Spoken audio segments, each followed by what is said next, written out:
All right, everybody, here's the start of the other community garden that I'm doing.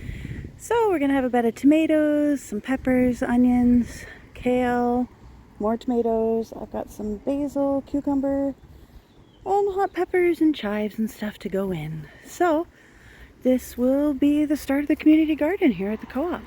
Looking forward to getting these plants in. I did put a little note up to say I'm going to be gardening at 5 o'clock if anybody wanted to come help. So we'll see if anybody comes helps. Hope you guys enjoying watching these gardens grow as much as I do. Alright, I'll show you when we're done. Alright, so I tried to plan this out as much as I could. We have a bit more plants than we would have liked, or not that we would have liked, but a bit more plants than I thought I had space for. But we'll see how it goes. So I'm going to put kale and cucumber and zucchini and onions in here. This will be tomatoes, and I know I'm not supposed to put peppers with tomatoes, but I'm limited on space. So peppers in the front, tomatoes in the back, and that is all tomatoes there. And I'm hoping to have a little herb garden, but that'll come soon. So yeah, my onions have to go in there, and we'll see if we can get this all planted soon. I am over at the second location, just about planting some of these tomatoes with a volunteer here.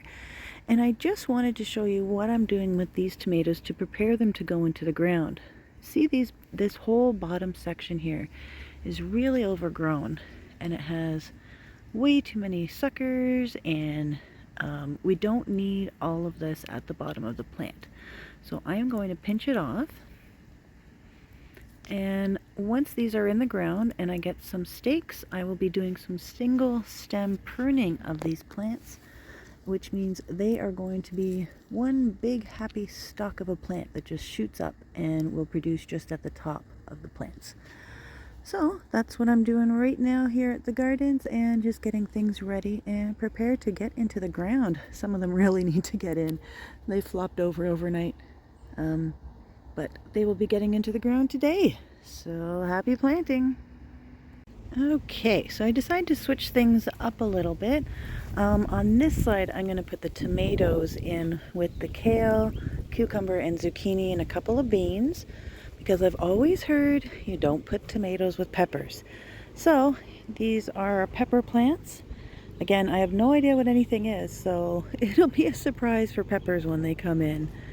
And in the middle I will put all of our onions, and then on this side is beans and cucumber, and then all those tomatoes.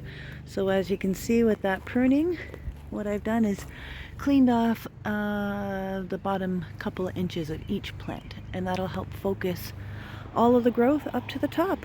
And I will be staking these up so they will grow pretty tall, hoping to be about 6 feet, I think, but we'll see how things grow. So that's what we're doing here at the second location of our community gardens. And yeah, everything really needs a water. But I'm just going to wait until after 5 p.m. I asked everybody to come out again, see if anybody will come out to help. And then I'll get these all in and planted and starting to grow. All right, wish me luck. Thanks for watching, guys. Sorry, I wasn't really focused on anything there. Here you go. These are the start of a second location. I don't know how many more will come. I did have some good news, actually, I wanted to share with you guys. One town over, there's a lady that runs kind of like a food share program where she gets donations of food from companies and gets it out to people who need it. And she asked me about how to start gardens. So I gave her some tips and some advice, and she's now at a location looking for donations and starting up her own community garden in one town over, which is fantastic news. So Susan, if you're watching this, congratulations on your first community garden location, and can't wait to see what you grow. I know she got some of these tomatoes just like I did from Ryan at my Niagara Garden. He has his whole front and backyard as a vegetable garden for his family. And he also does a wonderful seed sale and gives some donations to community gardens when he's done. So that was I'm very thankful for your little donation there. Thanks, Ryan. And I will post his channel below as well, because those are all his plants in here. I took one of every kind that he had brought over, so I thought that was really cool. How many is that? 2, 4, 6, 8, 9 different varieties he brought. Pretty cool. Anyways, I will get back to you guys when things are more planted and in the ground. See ya!